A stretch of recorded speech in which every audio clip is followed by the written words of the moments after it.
200 taon, ang bawat alala ni Jesus ay napawi sa lungsod ng Jerusalem. At ang lugar na ginawang banal ng kanyang buhay, kamatayan at pagkabuhay na magmuli ay naging paganong templo. Matapos ang pagtatayo ng Church of the Holy Sepulchre noong taong 336, nagsimulang maibalik ang mga sagradong lugar at ang mga alaala ng buhay ng ating Panginoong Jesus ay nagsimulang ipagdiwang ng mga tao sa Jerusalem.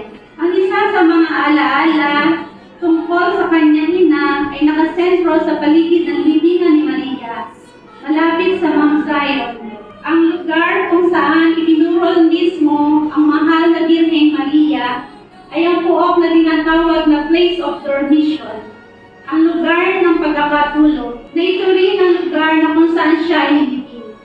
Noong panahon iyon, ang memory of Mary ay pinagdiriwang at nang maglaon na ay naging kapistahan ng pag-aakyat sa langit ng mahal na Birheng Maria.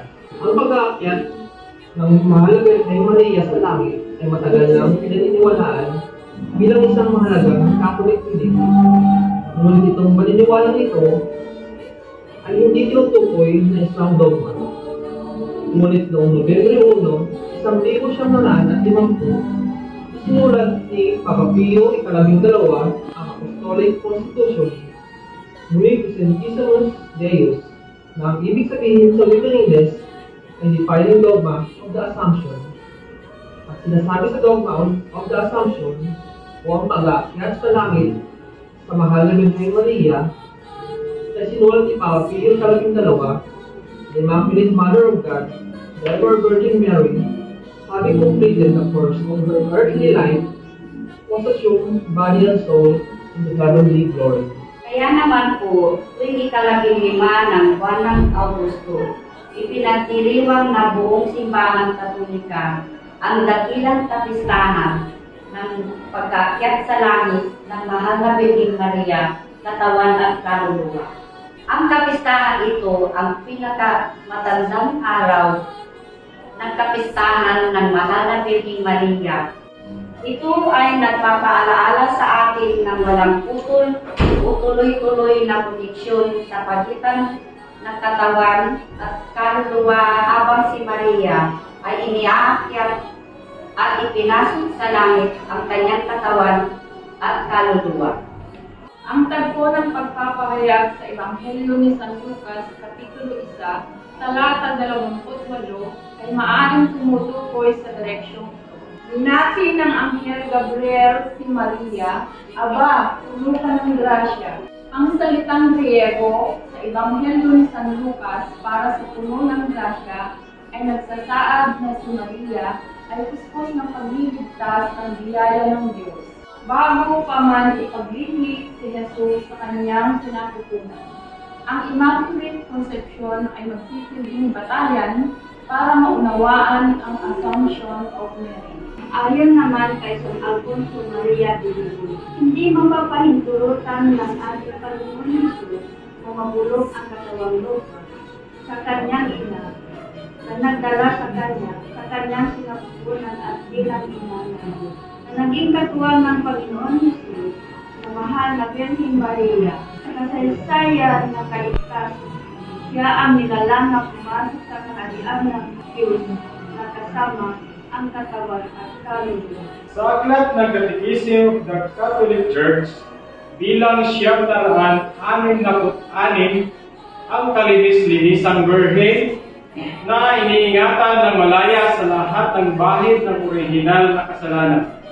Nang matapos na ang kanyang buhay sa lupa, ay dinala ang kanyang katawan at kaluluwa sa makalangit na kaluwalhatian at itinaas ng Panginoon bilang reyna sa lahat ng bagay, upang siya ay maaaring higit na ganap na makiisa sa kanyang anak na si Jesus, ang Panginoon ng mga Panginoon at mananakop ng kasalanan at kamatayan, sa walang hanggang kaluwalhatian sa langit. Itinuturing din ng Catechism of the Catholic Church bilang 774 ang mahal na Virgin Maria.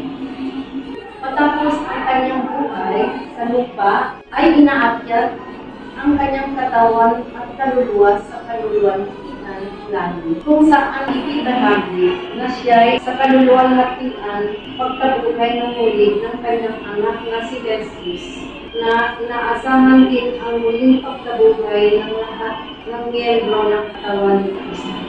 Sa lalim ng kanyang anak, tumakan ng Virgin Maria, na ipinahayag niya ang mga kataga sa Beres Magnificatus. Ito ay bawang pasasalamat at magsuri na mababasa sa Ebanghelyo ni San Lucas, Kapitulo 1, talata 46 hanggang 55. Siya ay ang pinaka-perfectong imahe ng tunay na disipulo at tubo ng Diyos, sapagkat ang mahal na Virgin Maria ay ganap na umasa ng walang alinlangan sa biyaya ng ang kanyang lubos na pananampalataya sa kalooban ng Ama ay pinakita niya kahit sa paanan ng Diyos at sa harap ng kanyang anak na nakahingay sa kanyang isip at wala ng puso. Sa ating kasalukuyang panahon, ang mundo ay nakakaranas ng napakalalaking pagsubok. Andiyan ang katinyang, heroismo, gira, kahirapan, pang-aapil, mga kalamidad, gaya ng pagsabog ng vulkan, lindol, at iba pa. Malamang itinatanong natin, bakit nangyayari sa atin ang mga ito? Sila mga tanong ng mga tao na mawala ng pag-asa. Iniwan na ba tayo ng Diyos? Nasaan ang Diyos ngayon? Hindi ba niya naririnig ang ating mga hinaing? Iniwan na ba tayo ng Diyos? Hindi na ba niya tayo naririnig? Bakit hindi natin tanungin sa ating mga sarili? Kailan nga ba tayo pinabayaan ng Diyos? Hindi ba lagi niya tayo pinapagtubayan kahit sa gitna ng kadiliman at kahirapan? Hindi ninais ng Diyos na magdusa tayo. Mas masakit para sa Diyos na makita ang kanyang mga anak sa ganitong uri ng sitwasyon.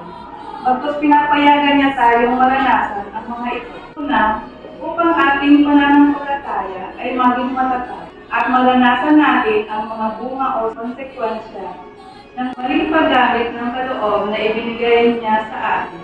Nang sa gayon ay matuto tayo sa ating mga pagkakamali. Kahit na ang mahal na Birheng Maria, magamat pinagpala siya sa babaeng lahat, ay hindi naging eksente sa mga pagsubok sa buhay at pagpapakasakit.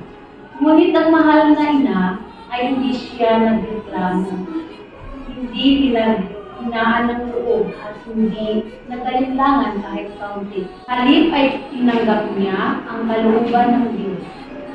Pinagnilayan niya ang lahat ng nangyari sa kanyang buhay at iningatan sa kanyang puso. At patuloy na naniniwala at nagtiwala sa kalooban ng Diyos.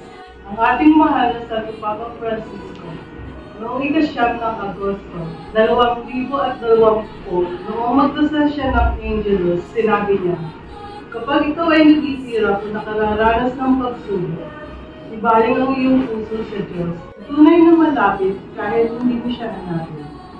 Kahit na sa mga oras ng kadiliman, pagtiwala na nariyan lagi ang Diyos. Sa ating matibay na pakikita sa Diyos, makikita ang kanyang pagmamalasakit na patuloy na gumagabay sa atin. Ating matatanto, mas maliwanag na bahagi ng ating mga karanasan at buong tiwala nating masasabi. Tulad ng sinabi ni Santa Teresita ng Batang Jesus, everything praise. Sa pagdiriwang ng dakilang kapistahan ng pag-aakyat sa langit sa mahal na Birheng Maria, hinanyahan tayo maging katulad niya. Naway maging matatag din tayo sa ating pananampalataya. Patuloy tayong pagkalooban ng Diyos ng pagkakataong magpahayag ng ating pag-ibig. Bumalik tayo sa Kanya, ang ating mapagkalinga at pinamahal na ina. Ipagkatiwala natin sa Kanya ang ating mga pagsusumamo upang tulungan tayong mapagkatumpayan ang lahat ng mga pagsubok na sa kasalukuyan nating nararanasan o mararanasan pa at dalhin tayo sa tamang landas patungo sa Kanyang anak na Jesus. Mag-ayos ka ng isang bisang bulaklak para kay mga Mary. O kayo, ready na ba kayo para sa Marian song at interpretative dance? Bakit ganyan ang iyong kagandahan?